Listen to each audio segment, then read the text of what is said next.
तो last episode के and पे हमने देखा था कि माँ जू फैन जो होता है वहां पर स्टोरी सुनाने लगता है। जब अंकल उससे पूछते हैं कि बताओ कि वहां पर हुआ क्या था, तो माँ जू फैन कहता है कि अंकल मैं आपको सारी बात बताता हूँ। तो इसी के साथ ही माँ जू फैन जो होता है जब वहां पर उन्हें बताने लगता है तो अंकल भी काफी ज्यादा सीरियस होकर सुनने लगते हैं। लेकिन साथ ही माँ जू फैन कहता है मुझे कुछ भी नहीं पता वहां पर हुआ क्या। फिर साथ ही अंकल चलाकर उसे कहते हैं तो फिर तुम यहाँ पर बोल क्यों रहे हो जब तुम्हें पता ही नहीं है कि यहाँ पर हुआ क्या है, और तुम दोनों एक साथ वहां पर गए थे और उसके बावजूद तुम्हें यहाँ पर कुछ भी पता क्यों नहीं है। तुम क्या यहाँ पर मेरे सामने झूठ बोल रहे हो। तुम्हारा जू फैन जो होता है वहां से नौटंकी करना शुरू कर देता है और कहता है कि अंकल अंकल प्लीज आप यहाँ पर ऐसी बात मुझसे कैसे कर सकते हैं कि मैं आपसे झूठ बोल रहा हूँ। असल बात तो यह है कि हम दोनों एक साथ वहां पर गए थे। जब हम लोग वहां पर एक साथ वहां पर गए थे लेकिन उसके बाद क्या हुआ मुझे कुछ भी याद नहीं है, क्योंकि मेरे पर अटैक हुआ था, मैं वहीं पर बेहोश हो गया था। जब मैं बेहोश होकर गिर गया और बेहोश होने के बाद जब मुझे होश आई मैंने उठकर अपने आसपास देखा तो वहां पर कजन ब्रदर नहीं था, कजन ब्रदर भी नहीं था और साथ ही वहां पर और भी कोई नहीं था। मैंने आसपास ढूंढा लेकिन मुझे कोई भी वहां पर नहीं मिला। फिर मैं भागता हुआ जल्दी से वापस आ गया। मुझे लगा कि शायद वो घर वापस आ गए होंगे,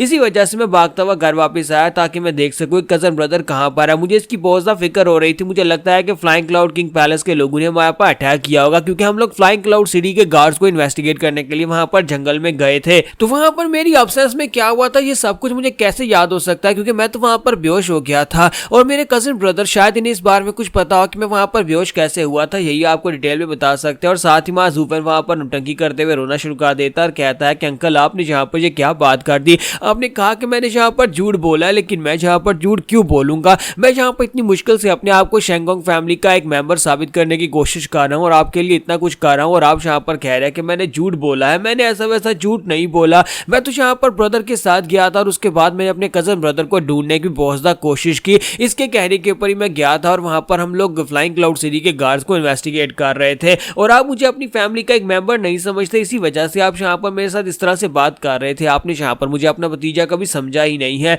तो इसी के साथ ही पैट्रियार्च उसे कहता है कि रुको रुको रुको बच्चे, ऐसे मत करो, रो मत, मैं तुमसे माफी मांगता हूँ, प्लीज मुझे माफ कर देना अगर तुम्हें मेरी बात बुरी लगी हो। तुम्हारा जूफैन कहता है नहीं ऐसी बात नहीं है अंकल, मुझे आपकी बात बुरी नहीं लगती, क्योंकि आप मेरे अंकल तो हैं लेकिन आप मेरे फादर की जगह पर भी हैं, क्योंकि मैं आपको यहाँ पर अपने बाप की तरह ही समझता हूँ। इसी वजह से अगर आपने कुछ कह भी दिया है तो इससे मैं यहाँ पर बुरा नहीं मनाऊंगा, लेकिन कम से कम आप यहाँ पर मेरी इज्जत तो करें, क्योंकि मैं आपकी फैमिली का एक मेंबर बनने की कोशिश कर रहा हूँ। इसके साथ ही मास्टर पैट्रियार्च उसे कहता है कि लड़के अब तुम यहाँ पर बिल्कुल हमारे शेंगोंग फैमिली की तरह होते जा रहे हो। तुमने वहां पर जो कुछ भी किया बहुत ही अच्छा किया। तुमने अपने कजन ब्रदर को ढूंढने की कोशिश की, हालांकि तुम्हारे पर अटैक हुआ था लेकिन इसके बावजूद तुमने कजन ब्रदर को ढूंढने की कोशिश की। इसी वजह से आज के बाद से मैं भी तुम्हें यहाँ पर अपना भतीजा तो क्या तुम्हें अपना बेटा ही समझूंगा। तुम्हारा जूफैन कहता है लो मेरा काम बन गया। जबकि दूसरी तरफ वहां पर यूलिन सोच रहा होता है कि कमीना कहीं का इसकी एक्टिंग फर्स्ट रेट की है। यहाँ पर इस लड़के ने किस तरह से अंकल के सामने बातें करके अपने आप को सच्चा साबित कर लिया और अब यहाँ पर मेरी बारी है। लगता है कि मुझे अब यहाँ पर कहानी को अपने हिसाब से ही चेंज करना पड़ेगा।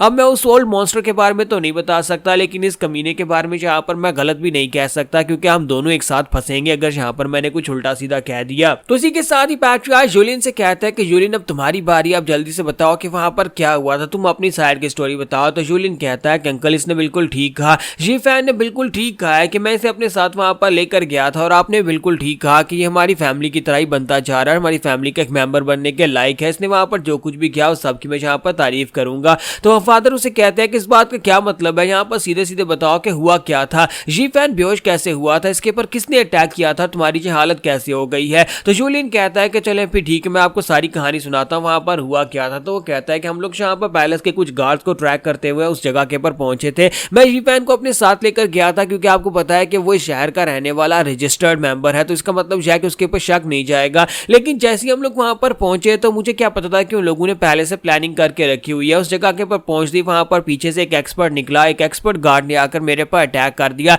जब उसने अटैक किया तो उसका निशाना जो था हम दोनों थे और वहां पर उसने बहुत ही पावरफुल अटैक किया था। मैंने बड़ी मुश्किल के साथ उसके अटैक को ब्लॉक करने की कोशिश की, लेकिन ब्लॉक करने में थोड़ी सी देरी हो गई, जिसकी वजह से थोड़ा सा शॉक वेव जो था वो निकलकर ब्रदर की पीठ के ऊपर लग गया, जिसकी वजह से ब्रदर वहां पर गिरकर बेहोश हो गया। क्योंकि वो एक बहुत ही पावरफुल अटैक था, आधे से ज्यादा अटैक तो मैंने अपनी बॉडी पर ले लिया और मैंने उसे ब्लॉक कर लिया, लेकिन बाकी की जो एनर्जी जी थी वो यहाँ पर जी फैन की बॉडी के साथ टकराई और उसी के साथ ही हमारा ब्रदर गू जो था वहीं पर बेहोश हो गया था। तो हमारा जूफैन कहता है देखो तो जरा यहाँ पर ये भी एक्टिंग करने का पूरा माहिर है, झूठ बोलने और एक्टिंग करने में इसका भी कोई मुकाबला नहीं है। तो पैट्रियार्च से कहते हैं क्या वाकई में वहां पर अटैक हुआ था। तो इसी के साथ ही हमारा यूलिन कहता है जी पैट्रियार्च वहां पर अटैक हुआ था। जब वहां पर अटैक हुआ जी फैन बेहोश हो गया तो उसके बाद में वहां पर से भाग गया। तो पैट्रियार्च कहता है क्या तुम इसे वहां पर अकेले मरने के लिए छोड़कर भाग गए। तो जूलियन कहता है नहीं नहीं पैट्रियार्च, ऐसी बात नहीं है, मैं वहां पर इसे मरने के लिए छोड़कर नहीं गया था, क्योंकि वहां पर और भी बहुत सारे गार्ड छुपे हुए थे और वो सारे के सारे गार्ड्स अटैक करके हम दोनों को मारना चाहते थे, लेकिन क्योंकि इसकी कल्टीवेशन लेवल लो थी, इसी वजह से मुझे इस बात का पूरा यकीन था कि वो इसके ऊपर ज्यादा ध्यान नहीं देंगे और मेरा ही पीछा करेंगे।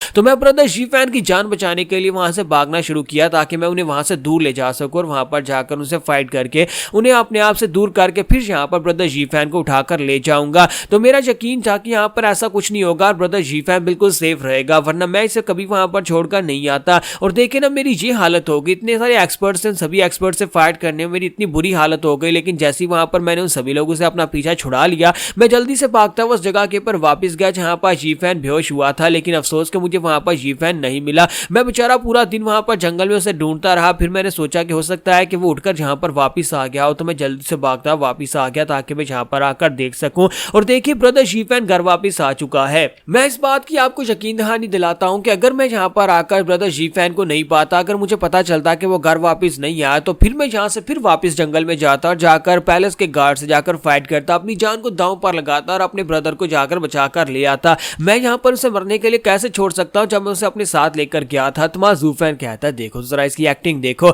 इसने यहाँ पर अपनी एक्टिंग से सभी को यकीन दिला दिया है। लेकिन खैर यहाँ पर अगर एक्टिंग की बात है तो मुझसे तो यहाँ पर ये एक्टिंग में आगे नहीं निकल सकता। तो ज़ूफैन भी अब यहाँ पर अपने एक्टिंग मूड का एक्टिवेट करता है और अपना प्रो मूड एक्टिवेट करने के बाद उसका हाथ पकड़ लेता है और उसे कहता है कि एल्डर ब्रदर तुम वाकई में बहुत ज्यादा बहादुर हो, तुम एक बहुत ही कमाल के और बहुत ही अच्छे इंसान हो। मुझे लगता है कि तुम मेरे लिए बड़े भाई की तरह हो, तुम यहाँ पर मेरे लिए अपनी जान को दांव पर लगाने वाले थे, मुझे तुम पर बहुत ज्यादा प्यार आ रहा है, तुम वाकई में बहुत ज्यादा अच्छे हो। जबकि जूलियन उसे कहता है कि हाँ मैं तुम्हारे लिए कुछ भी करने को तैयार हो जाता, मैं अपनी जान भी देता, लेकिन तुम्हें वहां पर जिंदा वापस लेकर आता। तो ज़ूफैन रो रहा होता है, साथ उसका नाक भी वहां पर बह रहा होता है और उसे कहता है कि ब्रदर ब्रदर तुम वाकई में बहुत ज्यादा अच्छे हो। और इसी के साथ ही ज़ूफैन जो होता है उसे कहता है कि आज के बाद से मैं इस बात को हमेशा याद रखूंगा, हमारी ब्रदरहुड को हमेशा याद रखूंगा, तुमने मेरे लिए जो कुछ भी किया उसे हमेशा याद रखो। तो आज से हम दोनों यहाँ पर बड़ा भाई छोटा भाई है और आज से हम लोग यहाँ पर एक दूसरे के लिए अपनी जान भी देने को तैयार हो जाएंगे। तो जूलियन बेचारा जो होता है वहां पर देख रहा होता है कि ये कैसी कमाल की एक्टिंग कर रहा है कि उस बेचारे का नाक बह रहा है, उसके हाथ के ऊपर लग रहा होता है और वो कह रहा था कि प्लीज मेरे हाथ तो छोड़ दो, मैं यहाँ पर तुम्हारे लिए कुछ भी करने को तैयार हूँ। और तुम्हारी बात वाकई में सच है कि आज के बाद से हम लोग यहाँ पर ब्रदर्स हैं